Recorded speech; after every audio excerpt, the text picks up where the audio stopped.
To avoid having detergent residue on clothing, make sure the following tips are followed.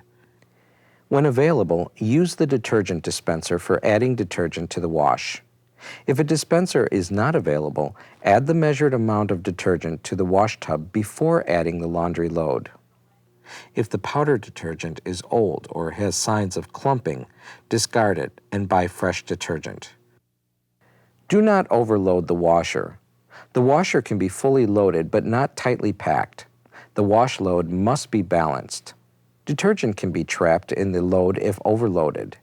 Use the correct water level for the load being washed. If the wash water is colder than 60 degrees Fahrenheit, powdered detergent may not dissolve completely. Try using liquid detergents for colder water temperatures. If a delicate or low-speed cycle is being used, powdered detergents may not dissolve well in slow-speed cycles. For best results, use liquid detergent for slow-speed cycles such as hand wash wool and silk ultra delicate.